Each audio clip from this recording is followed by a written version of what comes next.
Ready.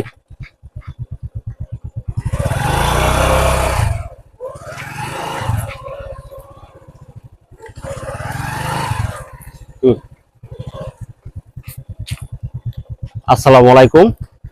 তো আজকে আমরা চলে আসলাম টাঙ্গাইল জেলা সখীপুর থানা, যেটাকে বলে ভাইরাল বারাবর বানরের জঙ্গল, গজাই বন। আমরা সেই 20 নম্বর জঙ্গলে আজকে চলে আসলাম বানর এবং হরিণ দেখার জন্য। কিন্তু এসে কি হলো, খাইলা মাঠে আমরা গোল করার জন্য চলে আসলাম।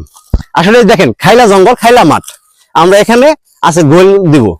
আমরা আজকে এমন একটা জায়গায় এসেছি, সেই ভাইরাল বারাবর জঙ্গল, 20 নম্বর জঙ্গল। এসে দেখতে পারলাম কি, ওই যে একটা গরু, একটু ভাই দেখাবেন, ওই যেটা গরু দেখাচ্ছি, মানে হরিণের পরিবর্তে। আর এই পাশে আমি দেখতে পাচ্ছি, এই যে এই পাশে আমি দেখতে পাচ্ছি যে মানে বানরের পরিবর্তে মানে গরু ঘাস খাচ্ছে। এইটা হচ্ছে ভাইরাল সেই জঙ্গল। আসলে আমার মতো কেউ বুকা স্বর্গে বাস করবেন না। আমি যেরকম ভাবে বুকা স্বর্গে বাস করে আজকে আমি এত কষ্ট করে আমার কাজ করবো ফালিয়ে আমি সেই বারাবর টাঙ্গাইল জেলা সখীপুর থানা বারাবর 20 নম্বর জঙ্গলে এসেছিলাম বানর এবং হরিণ দেখার জন্য। আসলে এসে কি হলো, মানে ওই যে কথাই আছে না, যে খেলা না পারলে মানে খাইলা মাঠে গোল দেওয়া যায় সম্ভব, সেটাই হচ্ছে আজকে আমার মানে দ্বারা। এই যে দেখেন, আমি একটা মোটরসাইকেল নিয়ে আসছি, তেল খরচ করে আসছি, এসে কি হলো, আমার খাইলা মাঠে আমি গোল করতেছি। এরকম হচ্ছে আমার কাহিনীটা আজকে, যে আমি আসলাম এত এই ফুলবাড়িয়া মানে গাজীপুর সদর লন্ডন থেকে আমি আজকে টাঙ্গাইল জেলায় সখীপুর থানা বারাবর 20 নম্বর জঙ্গলে এসেছিলাম বানর এবং হরিণ দেখার জন্য। তো আমার কথাগুলো নেগেটিভ ভাবে কেউ নিবেন না।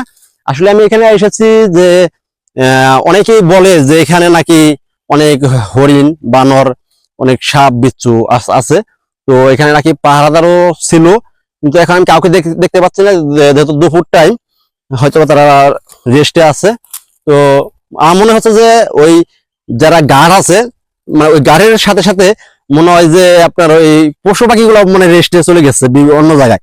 তো আমরা এমন সারাটা জঙ্গল তন্ন করে খুঁজলাম, কিন্তু কোনো কিছু দেখতে পেলাম না। মনে একটা আফসোস রয়ে গেল। তো আমার বহুদিনের শখ এবং ইচ্ছা ছিল যে আমি এই টাঙ্গাইল জেলা সখীপুর থানা এই বারাবর জঙ্গলে আসবো, 20 নম্বর জঙ্গলে বানর এবং হরিণ দেখার জন্য। কিন্তু এসে কি হলো, কিচ্ছু না, মানে খাইলা মাঠ। যাই হোক, সমস্যা নেই, আমি এসেছিলাম, আবার ইনশাল্লাহ আবার কোনো একদিন আসবো আপনাদেরকে সরাসরি, সেটা আমি দেখাবো। কিন্তু আজকে দেখাতে পারলাম না, দুঃখিত।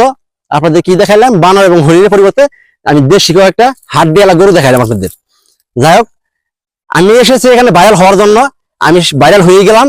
ঠিক আছে, ওই যে একটু আগে আমি একটা ভিডিও দেখলাম, তোর সব বিল্লাল ভাই, যার কোনো তুলনা নাই। আমি তার মতো একজন ব্যক্তি, কালো একজন মানুষ, কালো জলিল, আমার নাম হচ্ছে কালো জলিল। আমি এখানে ভাইরাল হওয়ার জন্য এসেছি। আমার পেজটি সবাই ফলো দিবেন, আমার ইউটিউব চ্যানেলটি সাবস্ক্রাইব করবেন, লাইক কমেন্ট শেয়ার করবেন, সকলকে দেখার সুযোগ করে দিবেন।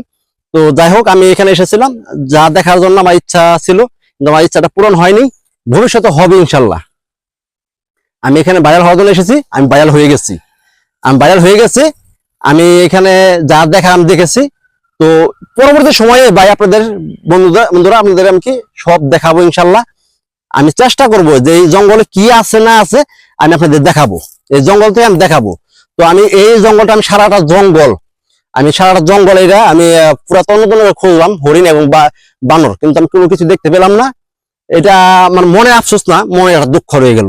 কিন্তু আমি কোনো একদিন আপনাদের দেখাবো, আমি নিজেও দেখবো। এটা আপনাদের কাছে আমি দোয়া চাই এবং আশীর্বাদ চাই। তো আমি যে একজন ভাইরাল লোক হইতে পারি না, কিন্তু ভাইরাল হওয়ার জন্য এই জঙ্গলে এসেছিলাম, ভাইরাল হয়ে গেছি ভাই। তো সকালে আমার পেজটি এবং জলিল আহমেদ ফেসবুক পেজ এবং নিফা মিডিয়া ইউটিউব চ্যানেলটি আপনি সাবস্ক্রাইব করবেন, ফলো দিবেন এবং লাইক কমেন্ট শেয়ার করে পাশে থাকবেন। ধন্যবাদ সকলকে। আসসালামু আলাইকুম।